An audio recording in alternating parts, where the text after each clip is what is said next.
खबरदार पाकिस्तान, खबरदार खबरदार। जय जवान जय भारत, जय जवान जय भारत। We love India, मातरम मातरम, वंदे मातरम। मातरम मातरम, वंदे मातरम। भारत माता की। పాకిస్తాన్ ఉగ్రవాద స్థావరాలపై భారత సైన్యం జరిపిన భీకర దాడులు. సో విశాఖలో సంబరాలు చేస్తోంది జనజాగరణ సమితి. బీచ్ రోడ్లో ఉన్న విక్టరీ అట్ సీ వద్ద అయితే జాతీయ జెండాలు చేతబట్టి జై భారత్ మాతాకి అంటూ నినాదాలు చేస్తున్నారు. మరొక వైపు పాకిస్తాన్ ఖబర్దార్ అంటూ కూడా నినాదాలతో మారుమ్రోగిస్తున్నారు యువత. ఇక్కడ మనం చూస్తూ ఉన్నాం, ఎప్పుడూ కూడా భారతదేశం ఉగ్రవాదానికి నెగిటివ్గానే ఉంటుంది, యాంటీగానే ఉంటుంది. ఉగ్రవాదాన్ని పెంచి పోషిస్తున్న ఏ దేశాన్నైనా కూడా ఉపేక్షించేది లేదు అంటూ కూడా, అలాగే పెహల్గాం దాడిలో అమాయకమైనటువంటి టూరిస్టులను పొట్టన పెట్టుకున్న టెర్రరిజాన్ని పూర్తిగా కూకటి వేలతో పెకిలించేందుకు ఖచ్చితమైన ప్రతీకార చర్య ఉంటుందని ప్రైమ్ మినిస్టర్ మోడీ చెప్పినటువంటి మాట ప్రకారమే నిన్న జరిపిన దాడులు ఒక సింబాలిక్ అని కూడా చెప్పొచ్చు. సో ఇక్కడైతే జనజాగరణ సమితి చేస్తున్నటువంటి కార్యక్రమంలో చాలా మంది యువత పాల్గొన్నారు. చిన్నపిల్లలు సైతం జాతీయ జెండా చేతపట్టి ఇండియా అగైన్స్ట్ టెర్రరిజం అంటూ ప్లకార్డులు ప్రదర్శిస్తున్నారు. ఒకసారి వాళ్ళతో మాట్లాడదాం. ఇండియా ఎప్పుడూ కూడా ఉగ్రవాదానికి అగైన్స్ట్ గా ఉంటుంది అనేటటువంటి నినాదాలు కూడా ఇక్కడ ఎగ్జిబిట్ చేస్తూ భారత్ మాతాకి జై అంటూ చేస్తున్నటువంటి నినాదాలు మనం చూస్తూ ఉన్నాం. చిన్నపిల్లలు సైతం జాతీయ జెండా చేతబట్టి ఇండియా అగైన్స్ట్ టెర్రరిజం అనేటటువంటి ప్లకార్డులు కూడా ప్రదర్శిస్తూ ఉన్నారు. ఒక్కసారి జనజాగరణ సమితి వాళ్ళతో మాట్లాడదాం. సో ఈ రోజు ఒక గ్రేట్ అచీవ్మెంట్, ఇది ఒక బిగ్ ఫెస్టివల్ ఫర్ ఇండియా అనుకోవచ్చు. ఇది ఇంకా ఫెస్టివల్ కాదండి, ఇంకా ఉంది, ముందు ఉంది festival.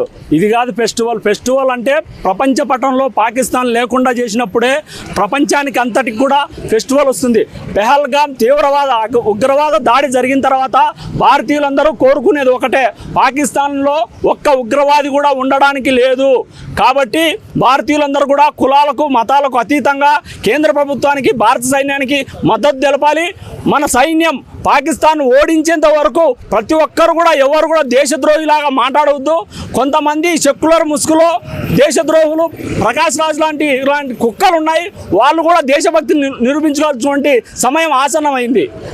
Ready to strike and celebrate to moment అనేటటువంటి ఒక నినాదంతో ముందుకు వెళ్తోంది త్రివిధ దళాలు. సో ఇక్కడ చూడొచ్చు, ఆపరేషన్ సింధూర్ ఏదైతే ఉగ్ర స్థావరాలను మట్టుబెడుతున్నటువంటి భారత సైన్యాలను చూసి ప్రతి ఒక్కరూ గర్విస్తున్నారు. భారతీయులుగా మేము సైతం అంటూ ముందుకొస్తూ నెటిజన్స్ అయితే మాత్రం సోషల్ మీడియా వేదికగా తమ జాతీయత పైన ఉన్నటువంటి భారతదేశం పైన ఉన్నటువంటి అభిమానాన్ని కూడా చాటుకుంటున్న సందర్భం చూస్తున్నాం. సార్ మీరు చెప్పండి, ఎట్లా చూడొచ్చు అంటారు? మీరు చెప్పారు ఆపరేషన్ సింధూర్ అన్న నామమే మన గౌరవం. సింధూర్ అనేది ఒక మహిళకి ఎంత గౌరవం, మన భారతదేశానికి కూడా అంతే గౌరవం. ఇలాంటి ఆపరేషన్ సింధూర్ మన గౌరవం కోసం పాకిస్తాన్తో ఏ విధమైన యుద్ధం చేస్తుందో, నిన్న రాత్రి ఏ విధమైన అటాక్ చేసిందో ఎంతోమంది భారతీయులకు, అదేవిధంగా భారత జవాన్లకు, వాళ్ళందరికీ మేము వాళ్ళ మద్దతు ఇవ్వాలని కోరుకుంటున్నాం.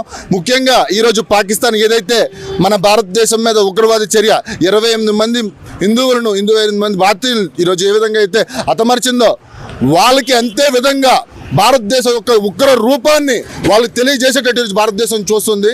అదేవిధంగా ఈరోజు కేంద్ర ప్రభుత్వం నరేంద్ర మోడీ గారు ఆర్మీకి ఏ విధంగా అయితే ఫ్రీ హ్యాండ్స్ ఇచ్చారో, ఏ విధంగా అయితే దూసుకు బొమ్మని ఆర్డర్స్ ఇచ్చారో, అది మా అందరికీ ఎంతో ధైర్యాన్ని నింపుతుంది. ఇంతకుముందు ఎప్పుడూ లేదు. ఈరోజు చెప్తున్నాను, భారతదేశానికి ప్రపంచ దేశాలు ఏ విధంగా అయితే మద్దతు ఇస్తుందో, అదేవిధంగా భారతదేశ ఇంట్లో ఉన్న దొంగలు కూడా బయటకు వచ్చి, ఇందాక చెప్తున్నట్టు ప్రకాష్ రాజ్ గారు కానీ రిమైనింగ్ కాంగ్రెస్ పార్టీ నేతలు కానీ ఏ విధంగా అయితే పాకిస్తాన్కి న్యూక్లియర్ బాంబులు ఉన్నాయి, అవి ఉన్నాయి, ఇవి ఉన్నాయని భయపెడుతున్నారో, ముఖ్యంగా వాళ్ళకి చెప్తున్నా, ముందు మీ మైండ్ సెట్ మార్చుకొని, లేకపోతే మీ మీద దేశద్రోహ చర్య చట్టం కింద కేసు నమోదు చేయాలని కోరుకుంటున్నాను.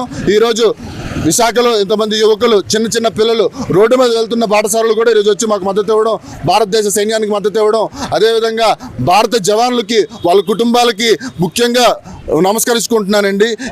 ఈ కార్యక్రమం భారతదేశ గౌరవాన్ని నింపుకోవాలని కోరుకుంటున్నాను. పెహల్గామ్ లో మినీ స్విట్జర్లాండ్ గా చెప్పుకునే బైసన్నూర్ లో అమాయకమైన టూరిస్టులపై టెర్రరిస్టులు జరిపినటువంటి దాడి తర్వాత ఖచ్చితమైన ప్రతీకార చర్య ఉంటుందని ప్రధాని మోదీ అనౌన్స్ చేశారు. ఆ తర్వాత త్రివిధ దళాలు కూడా అదే స్థాయిలో సన్నద్ధమైన పరిస్థితులు కూడా మనం చూస్తున్నాం. సో నిన్న రాత్రి 1 గంట ప్రాంతంలో భారత సైన్యం జరిపినటువంటి భీకర దాడుల్లో ఉగ్రవాదులు పరుగులు పెడుతున్నారని చెప్పొచ్చు. ఎందుకంటే that is power of Indian army అని చెప్పడంలో ఎలాంటి అతిశయోక్తి లేదు. సో ఈ రోజు విశాఖలో అందరూ కూడా సెలబ్రేట్ చేసుకుంటున్నటువంటి పరిస్థితి. పూర్తిగా ఉగ్రవాద మూలాలను పికటి వేళ్లతో పెకిలించిన రోజే నిజమైన భారతదేశానికి పండుగ అని కూడా ప్రతి ఒక్కరు భావిస్తున్నారు. చిన్న పిల్లలు సైతం జాతీయ జెండాలు చేతపట్టి జై భారత్ మాతాకి చిన్న పిల్లలు కూడా అంటే చిన్నప్పటి నుంచి కూడా వీళ్ళు భక్తి భావం దేశం పట్ల ఉన్నటువంటి గౌరవాన్ని మనం చూడొచ్చు. సో ఇది వైజాగ్ లో జరుగుతున్నటువంటి సెలబ్రేషన్స్. మొత్తం త్రివిధ దళాలకు కూడా మేము సపోర్ట్ గా నిలుస్తాం. ప్రతి భారతీయుడు గర్వించదగినటువంటి పరిస్థితి ఉంది అని కూడా చెప్తున్నారు. పూర్తిగా ఎవరైతే ఉగ్రవాదాన్ని పెంచి పోషించాలనుకుంటున్నారో అటువంటి వారి మూలాలను పూర్తిగా పెకిలించాల్సిన అటువంటి అవసరం ఉందని కూడా జనజాగరణ సమితి అభిప్రాయపడుతోంది. పాకిస్తాన్ వాళ్ళు అలాగే ఇంకోటి ఏంటంటే వాళ్ళు దగ్గర న్యూక్లియర్ బాంబ్స్ ఉన్నాయి. వాళ్ళకన్నా స్ట్రాంగ్ వెపన్స్ మన దగ్గర ఉంది, కానీ మనం అటాక్ చేయలేక కాదు. ఎందుకంటే అక్కడ వాళ్ళు కూడా మనుషులే అని మనం ఆలోచించి అంత మంచి చాలా శాంతియుతంగా కోరుకుంటున్నాం కాబట్టి మనం అటాక్స్ చేయట్లేదు. ఒక్కసారి మనం అటాక్ స్టార్ట్ చేస్తే వాళ్ళు ఇండియాలో మ్యాప్ మొత్తం వరల్డ్ మ్యాప్లోనే లేకుండా పోతారు. కానీ యాజ్ ఆఫ్ నైట్ జరిగింది ఒక స్మాల్ ఎగ్జాంపుల్ అని చెప్పొచ్చు. ఇంకా ముందు కూడా జరిగింది. లాస్ట్ ఇయర్ కూడా ఒకసారి 26 మెంబర్స్ని చాలా దారుణంగా బాంబ్తో లేపేశారు మొత్తం అందరినీ ఒకేసారి. యాక్చువల్గా అక్కడనే మనం చంపేచ్చు వాళ్ళని, కానీ వాళ్ళకి ఎందుకు అంటే వాళ్ళు మారుతారు, ఎప్పటికైనా ఇది అన్నీ ఆపేస్తారు పవర్ ఆఫ్ ఇండియా. కానీ ఈసారి ఏంటంటే నెక్స్ట్ టైం ఇలాంటివి టాలరేట్ చేయడానికి లేదు. ఈసారి అలా చేసుకుంటూ పోతే ఎంతోమందిని మొత్తం 140 crores ఉన్నారు, అందరూ ఒక్కసారి దాడి చేసేస్తారు అనుకుని వాళ్ళు ఇంకా మ్యాప్లో కూడా ఉండరు. కానీ మనం అలా చేయలేం.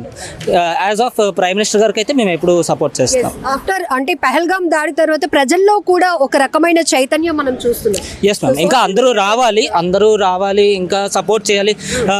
బియాండ్ క్యాస్ట్ అండ్ ఎవ్రీథింగ్ మేము అందరూ సపోర్ట్ చేస్తాం. ఎందుకంటే మేము we are all Indians more than all anything. Jai Bharat. Old madam, నేను ఓల్డ్ మేడం 62లో జరిగింది, 71లో జరిగినా సరే ఇప్పుడు శాంతం ఇండియా. ఇప్పుడు కూడా సైగ్రేట్ చేసినా సరే భారతదేశము మోడీ గారు చేసినా సరే వాళ్ళు నొంగట్లేదు. ఇప్పటికైనా సరే ప్రతి భారతీయుడు, ప్రతి ఐక్యరాజ్య సమితి, ప్రతి దేశము మోడీకి సపోర్ట్ ఇవ్వాలి. 1971 మనం ఆ విక్టరీ దగ్గరే ఉన్నాం. అదే మేడం నాకు తెలుసు మేడం, కానీ నేను చదువుకోలేదు మేడం, అందుకని కానీ ఒక భారతీయుడిగా మనం సపోర్ట్ చేయాల్సిన అవసరం ఉంది. సపోర్ట్ ప్రతి వ్యక్తి, భారతదేశం ప్రతి దేశాలు అన్ని సపోర్ట్ చేయాలా. ఉగ్రవాదాన్ని మట్టు పెట్టేందుకు ప్రధాని మోదీ తీసుకుంటున్నటువంటి సాహసోపేతమైన చర్యలకు ప్రతి ఒక్కరూ మద్దతు ఇవ్వాల్సినటువంటి అవసరం ఉంది. ఉగ్రవాదాన్ని భారత్ ఏ స్థాయిలో వ్యతిరేకిస్తుందో చెప్పడానికి నిన్న అర్ధరాత్రి జరిగినటువంటి దాడులు కూడా ఒక ఉదాహరణ అని చెప్తున్నారు. సో పెద్ద చెప్తున్నారు, నేను చదువుకోపోయినప్పటికీ కూడా మన దేశం ఎప్పుడు శాంతి వాతావరణాన్ని కోరుకుంటుంది కాబట్టి తగ్గుతూ ఉన్నాం. కానీ అమాయకమైన టూరిస్టులను టెర్రరిస్టులను పొట్టన పెట్టుకున్న తర్వాత ఖచ్చితమైన ప్రతీకార చర్య ఉంటుంది అని ప్రైమ్ మినిస్టర్ మోడీ అనౌన్స్ చేసిన తర్వాత ఆ స్థాయిలోనే త్రివిధ దళాలు కూడా సన్నద్ధం అవటం, ఇప్పుడు ఉగ్ర స్థావరాలపై ఆర్మీ చేసినటువంటి త్రివిధ దళాలు చేసినటువంటి భీకర దాడికి నిరసనగా భీకర దాడిని ప్రశంసిస్తూ మొత్తం ఫోర్స్ అందరికీ భారతీయులుగా మనమందరం సపోర్ట్ ఇవ్వాలని చెప్పి ఈరోజు జనజాగరణ సమితి ఇక్కడ పెద్ద ఎత్తున కార్యక్రమాన్ని అయితే చేపట్టింది.